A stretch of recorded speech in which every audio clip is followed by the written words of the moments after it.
Hello guys, আমি নাসিকা। আমার নিউ ব্লগে তোমাদের সবাইকে ওয়েলকাম। আজকে আমি বানাবো ইলিশ মাছের পাতুরি। তো তোমরা দেখতে থাকো, সঙ্গে থাকো। এই মাছটি আমার সোনার খুবই ফেভারিট। তো ও ইলিশ মাছ খুবই পছন্দ করে, ইলিশ, চিংড়ি, বড় বড় এগুলো। দেখো, আমি এখানে কলা পাতা এনেছি। কলা পাতাগুলোকে ভালো করে ধুয়ে রেখেছি। এখন তাওয়া গরম করে তাওয়াতে সেঁকে নিচ্ছি। সেঁকে নিলে কি হয়, পাতাটা একটু নরম হয়ে যায়, তো ফোল্ড করতে একটু ভালোভাবে করা যায়। তার জন্য সেঁকে নিচ্ছি, না হলে ভাঙতে পারে, তার জন্য। তো দেখো, পাতাগুলো ভালো করে আমি সেঁকে নিচ্ছি। আর এদিকে আমি পেস্ট বানিয়ে নিয়েছি। এখানে সাদা সর্ষে, লাল সর্ষে, কাঁচা লঙ্কা, পেঁয়াজ সবগুলো একসাথে আমি পেস্ট করে নিয়েছি। আর এটার মধ্যে দিয়েছি হলুদ গুঁড়ো, সর্ষের তেল আর লবণ দিয়ে আমি মিক্সড করে নিয়েছি। আর এখন দেখো, আমি কলা পাতাতে ইলিশ মাছ দিয়ে আর আমি এখন সরষে বাটাগুলো দিয়ে দিচ্ছি। আর ভালো করে মিশিয়ে তারপর আমি এর মধ্যে একটা কাঁচা লঙ্কা আর অল্প সর্ষের তেল আরও দিয়ে দেব। সর্ষের তেল না দিলে ভালো লাগবে না, সর্ষের তেলটা মেইন। আর এগুলো আমি দিয়ে তারপর ভালো করে এটাকে ফোল্ড করে নেব আর একটা সুতো দিয়ে বেঁধে দেব, না হলে খোলা যাওয়ার চান্স থাকে। তার জন্য এটা মোমো যেরকম বানানো হয় সেরকমও বানানো যায় স্টিম দিয়ে। তো আমি এখানে তাওয়াতে বানাবো। তাওয়াতে অল্প পরিমাণ তেল দিয়ে লাগিয়ে পুরো তাওয়াতে তারপরে এই ইলিশের পাতুরিগুলো দিয়ে দেব। আর এক সাইড হয়ে গেলে আরেক সাইডে দিয়ে দেব ঘুরিয়ে।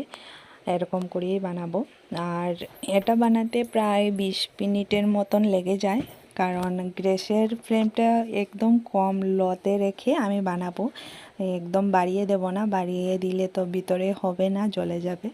তার জন্য একদম লো ফ্লেমে করতে হবে। আর তোমাদের কার কার পছন্দ এই রেসিপিটা কমেন্টে নিশ্চয়ই বলবে।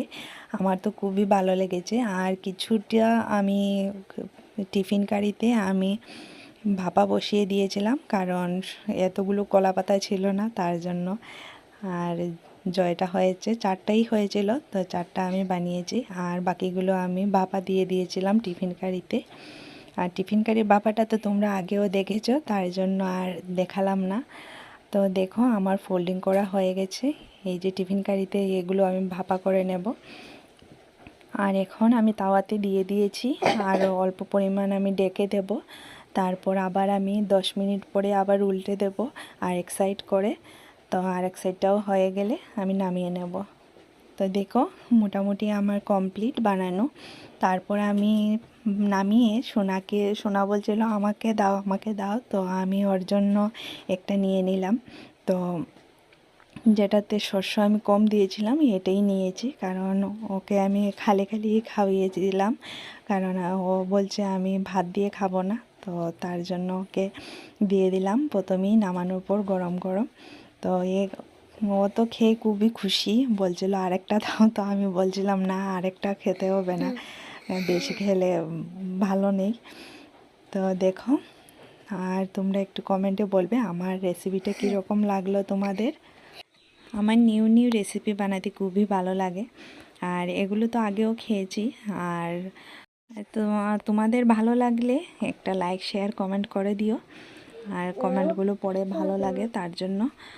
আর এটা আমি রিলসও ছেড়ে দিয়েছি। আর ব্লগটা বানাতে একটু এডিট করতে সময় লেগে যায়, তার জন্য পরে দিচ্ছি। আর আর ইলিশ মাছের পাতুরি থাকলে তো আর কিছুই চাই না, কারণ এটা দিয়েই ফুল পেট ভাত খাওয়া যায়।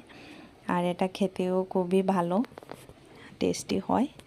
তো আমার রেসিপিটা ভালো লাগলে কমেন্ট, শেয়ার করে দিও। থ্যাংক ইউ বন্ধুরা।